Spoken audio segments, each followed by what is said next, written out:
तात्काळ कर्जमाफीची घोषणा केली असती. उद्धव ठाकरेंचा मुख्यमंत्री देवेंद्र फडणवीसांवर निशाणा.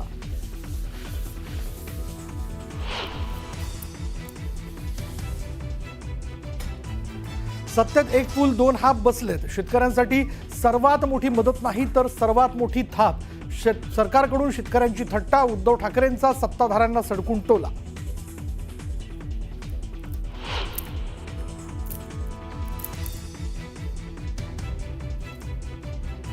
उंबरठानं ओलांडणारे आता हंबरडा फोडतायत. शेतकऱ्यांच्या पाठीशी आम्ही उभे राहिलो. एकनाथ शिंदेंची उद्धव ठाकरेंच्या हंबरडा मोर्चावरून सडकून टीका.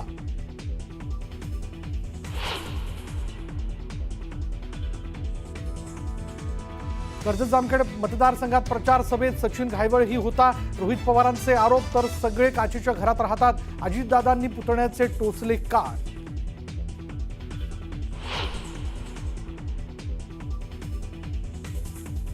जैन मुनींकडून शांतिदूत जनकल्याण पार्टीची घोषणा. आमचा पक्ष पालिका निवडणूक लढवणार. राजकीय पक्ष काढतोय कबूतर आमचं चिन्ह. जैन मुनींकडून पत्रकार परिषदेत घोषणा.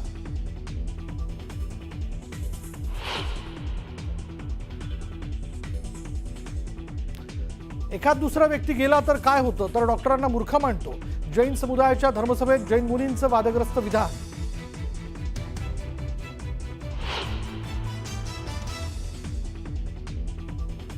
मुख्यमंत्री फडणवीस उद्या दिल्ली दौऱ्यावर. केंद्रीय निवडणूक समितीच्या बैठकीला राहणार उपस्थित. बिहार निवडणुकीच्या पार्श्वभूमीवर सीईसी बैठकीला महत्त्व.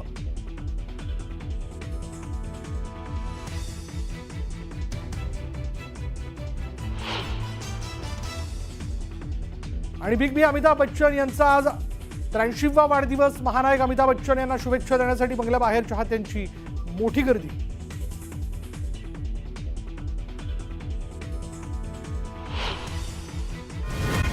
एकीकडे जैन मुनींनी कबुतरांच्या मुद्द्यावरती धर्मसभा घेतली. मात्र याच धर्मसभेमध्ये जैन मुनींनी राजकीय डाव टाकलेला आहे. कबुतरांच्या आडून त्यांनी राजकीय पक्षाची घोषणा केली आहे.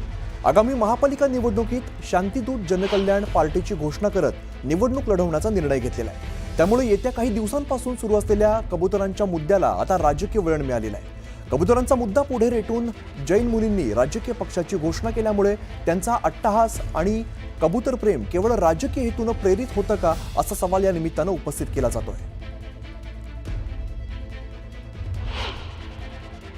आता सांगतो, या गुरुजींच्या साक्षीने सांगतो, शांतिदूत जन कल्याण पार्टी की घोषणा मैं यहां से करता हूं. मेरे ही आमदार होंगे, मेरे ही खासदार होंगे. जिसके अंदर करुणा है वही आज बीएमसी में खड़ा होगा. हमारा भी कोई आधार कार्ड इलेक्शन कार्ड नहीं है. महाराज जी ने बोल दिया आधार कार्ड नहीं है. आज जो प्राणी मर रहे, महाराज जी आपने आधार कार्ड बनाया, उसका आधार कार्ड नहीं, वो कबूतर ही अभी निर्णय लेगा कौन सत्ता में बैठेगा और कौन राजगद्दी पे बैठेगा. मुझे पता नहीं मुर्गी ने कितने कितने कौन सी को पार्टी को डुबा दिया. अब ये कबूतर पता नहीं जिन्होंने इसके ऊपर कबूतर खाने बंद किए, अब उनका क्या हाल होगा. कांदे के चक्कर में कांग्रेस गई थी, मुर्गी के चक्कर में शिवसेना, अभी कबूतर के चक्कर में कौन सी पार्टी जाएगी भगवान जाने. दरम्यान महाराष्ट्रामध्ये बाळासाहेबांनी आनंद दिघेंना मानतो. देवेंद्र फडणवीसांसोबत सत्तेत आहेत त्यांना मानतो. बाकी कोणत्याही नेत्याला ओळखत नाही. निलेश चंद्रमुनींचा शिवसेना उभाटाला हा टोला बघायला मिळतोय. शिंदेंनी कबुतरांना विरोध करणाऱ्यांना आवरावं असं सुद्धा निलेश चंद्रमुनी म्हणताय. मेरे को किसी भी पार्टी का विरोध नहीं है. मैं महाराष्ट्र को सिर्फ बाला साहेब ठाकरे को ही मानता हूं और आनंद दिघे को ही मानता हूं. और जो जिस सरकार ने देवेंद्र फडणवीस ने जिस राज्य को माना है उसको मानता हूं. बाकी मैं किसी नेता को पहचानता नहीं. मी एकनाथ शिंदेला सांगतो, साहेब जे बिचारे पागल झालेले आहे त्याला तुम्ही आवरा. तर काय असं नाही की ज्याचा जैन समाज तुम्हाला प्रत्येक वेळामध्ये ठाण्यामध्ये तुम्हाला सपोर्ट केलेला आहे. हा जैन समाजच आनंद दिघेचे समर्थामध्ये मी राहिलेला आहे.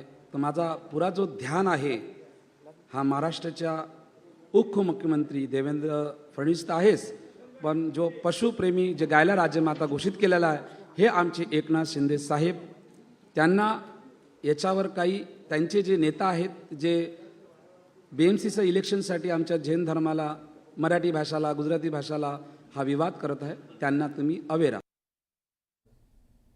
दरम्यान याच जैन समुदायाच्या धर्मसभेमध्ये जैन मुनींनी एक वादग्रस्त विधान केलंय.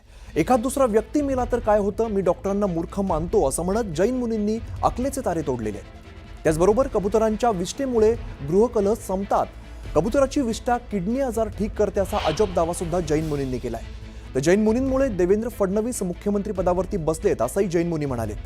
दरम्यान मंगलप्रभात लोढा धर्मसभेला आले नाहीत ही सरकारची मिलीभगत आहे असंही जैन मुनी म्हणाले. या सर्व विधानांमुळे आता नवा वाद पेटलाय.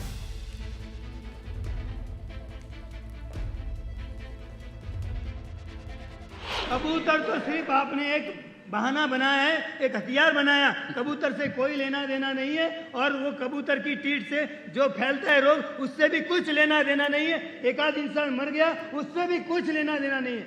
उनके लिए कोई सोच नहीं रहा है. और एक इंसान कभी कुछ किस कारण से, मानो कि कोई पेड़ का पत्ता गिर गया और पेड़ के पत्ते से किसी की मौत हो गई, तो आप मानोगे पेड़ के पत्ते से मौत हुई? मानोगे? ये कितनी भरी मूर्खता भरी बात है, कितनी मूर्खता भाई. किसी की कबूतर की टीट से उसकी जान चलेगी तो क्या टीट से जाएगी? मैं तो डॉक्टरों को भी मूर्ख कहता हूं अगर जो इस तरह से बयान देते हो तो. कबूतर वो प्राणी है जो भगवान भगवती को अमरनाथ में कथा कही थी और वो कथा से कबूतर अमर हो गया था. अगर कबूतर के ऊपर थोड़ा भी जीव हत्या होती है तो शिव के ऊपर आप आक्रमण कर रहे हो. ऐसा मेरा उस कबूतर प्राणी के लिए ये दो शब्द मैं बोल रहा हूं. और आज कबूतर को कौन बचा रहे? सबसे ज्यादा हमारे जैन भाई बचा रहे. गाय वो चीज है जिसमें करोड़ों देवी देवता रहते हैं, तो करोड़ों देवी देवता रहने के ऊपर राज रोटी मत सेकिए, उसकी कत्ल खाना, उसकी हत्या बंद कराइए. गाय और कबूतर, कबूतर और गाय ये राष्ट्रीय पशु पक्षी का घोषित कीजिए. राजकीय लोग जो धर्म सत्ता में, जो राज्य सत्ता में बैठे हुए जो लोग हैं, इनको ये सत्ता में बिठाने वाले ये सब साधु संत है. कौन बिठाया इनको? इसीलिए धर्म सत्ता राज्य सत्ता से ऊपर है, कभी भी ध्यान रखो आप. इसीलिए जितने भी ये राजकारण कर रहे हैं ये राज्य सत्ता वाले, इनको ये पता होना चाहिए कि ये भी महाराष्ट्र में चुनाव के अंदर टाइम में हम सब संत लोग घर घर में जाके, हर प्रांत के हर धर्म के संत लोग जाके आवाज उठाए, तब जाके ये देवेंद्र फडणवीस मुख्यमंत्री बना है. इन कबूतरों के द्वारा मानव जाति को जो लाभ है, अभी जो धूप की बात कही, आज भी मेरे पास कई ऐसे परिवार हैं जो आपको कहेंगे कि उनके घर में क्लेश चलता था. और आज मैं सबके सामने जाहिर में कहता हूं, जिस घर में क्लेश चलता हो, एक दूसरे का माइंड एक दूसरे के विपरीत चलता हो, आप उस घर के अंदर जो है कबूतर के टीट का धूप करके देखो, करीबन 3 से 4 सप्ताह के अंदर सबकी खोपड़ी एकदम सही हो जाएगी, पॉजिटिव, और लड़ाई बंद हो जाएगी.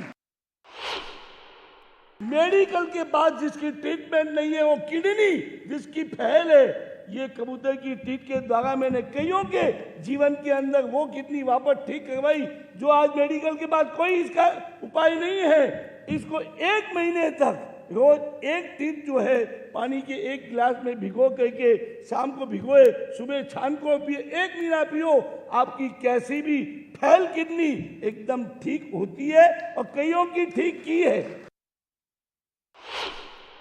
हम तो सब सनातनियों एक ही है. जब मुट्ठी होती है इकट्ठा तो उसको कोई नहीं रोक सकता है. जब हम इकट्ठा होना जरूरी है, बटेंगे तो कटेंगे. इसीलिए सबको साथ रह के चलना है. और जब हम साथ रह के इकट्ठा होके चलेंगे, राज सत्ता ये क्या है, राज सत्ता उलट पलट करने में हमको टाइम नहीं लगेगा ये संतों को. अभी सुप्रीम कोर्ट को भी जूता फेंक कर मार रहे सर न्यायाधीश को. तो ये भी सोचना चाहिए, वो जो वकील ने मारा है, वो वकील क्यों मारा है, क्यों फेंका है, उसकी भी बात थोड़ा सुन लो आप. उनके इंटरव्यू बहुत आए हैं.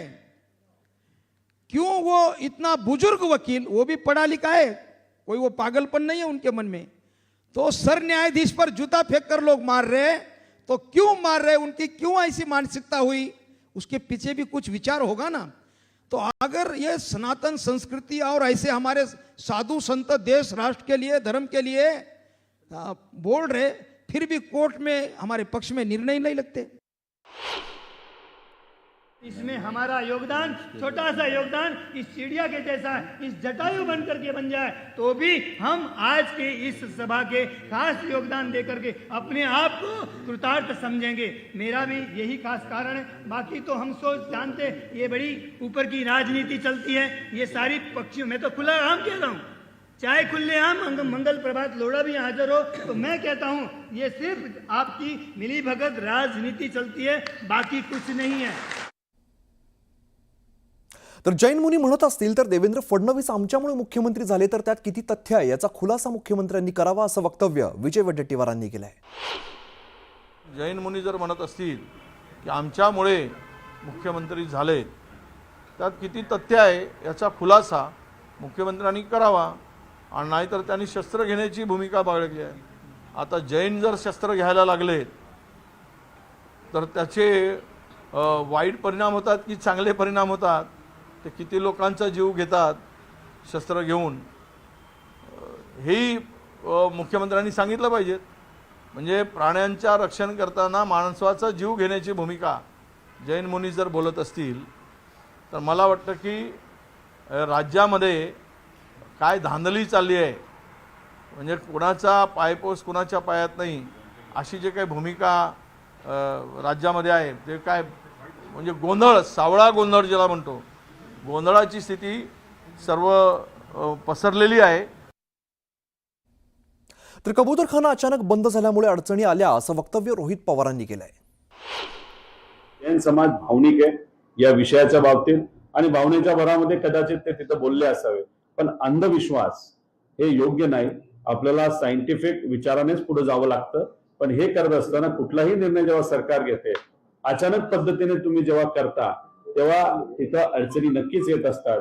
जसं की कबूतरखान्याच्या बाबतीत अचानक बंद केल्यामुळे अडचणी नक्कीच निर्माण झाल्या, त्याला कुठेतरी एक दीर्घकालीन धोरण आणून टप्प्याटप्प्याने काय गोष्टी केल्या असत्या तर मग आजारपण आणि तिथं असणाऱ्या इतर लोकांना जो त्रास तोही सुटला असता, आणि जैन समाजाच्या भावनिक ज्या संवेदना होत्या त्या सुद्धा तिथं जपल्या गेल्या असत्या। दरम्यान या सगळ्यावरती चंद्रशेखर बावनकुळेंनी काय म्हटलंय ते सुद्धा बघूया। पक्ष काळाचा अधिकार सर्वांना आहे।